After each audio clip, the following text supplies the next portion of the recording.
Andy Griffith Show as the young lady, the young girl, the young sister among the Darlings. Her name is Charlene, so would you please welcome tonight Charlene Darling.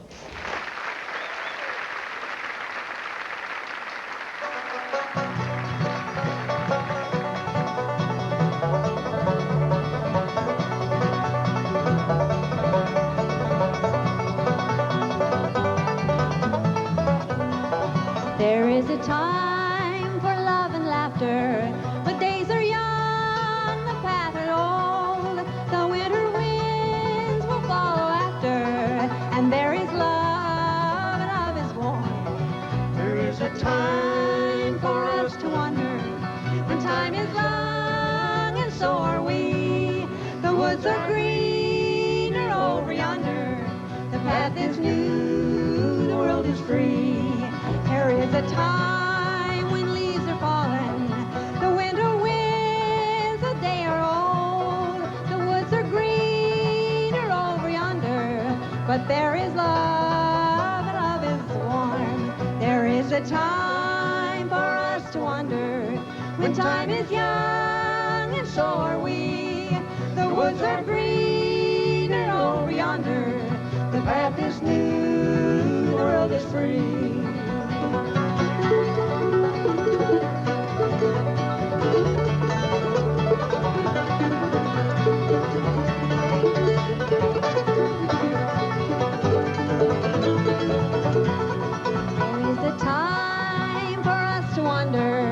When time is young and so are we.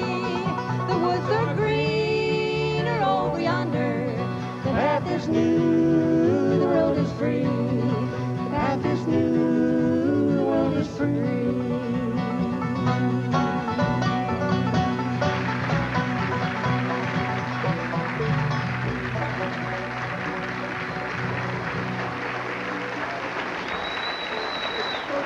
I always thought this was the cutest of all the Darlings, and she is a darling girl. Oh, thank you. Hi, Maggie. How are you? Hi, Ralph. Welcome to our show. Well, thank you. Nice to be here. How were you selected for the Andy Griffith Show? Well, Andy Griffith and I had the same manager, and I was singing in Scottsdale, Arizona, and Sheldon Leonard happened to be going through. And he was the producer. He was the producer, and he saw me singing in a hotel there, and he asked for me to come and read for the part. So that's how I did it. Okay, what kind of singing were you doing?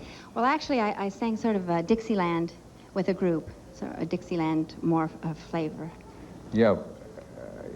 Well, that's interesting because you didn't do any Dixieland that I ever saw on the Andy Griffith Show. No, no, no. We're a little further south than that.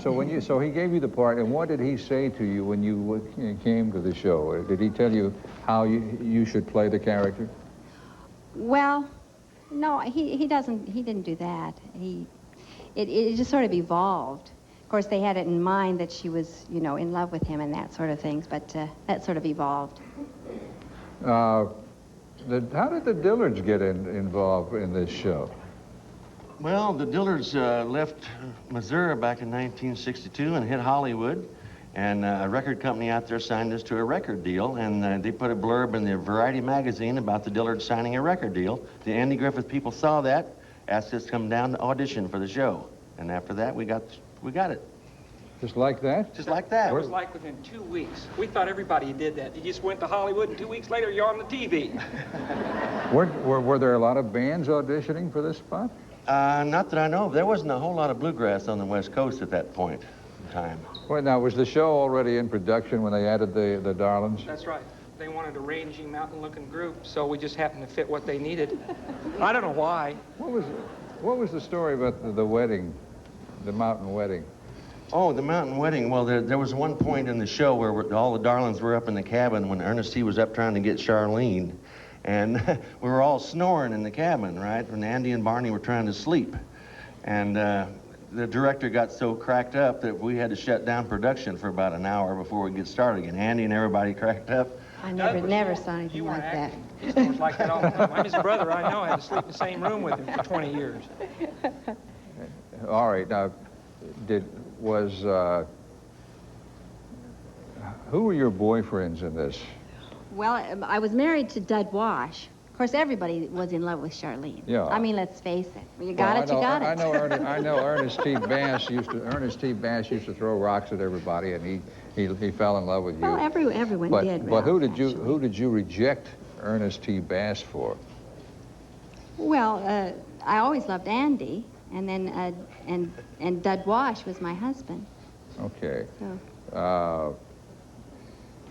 Was Bob Denver ever in that? Well, actually, yes. He was one of. There were two characters that played Dud Wash.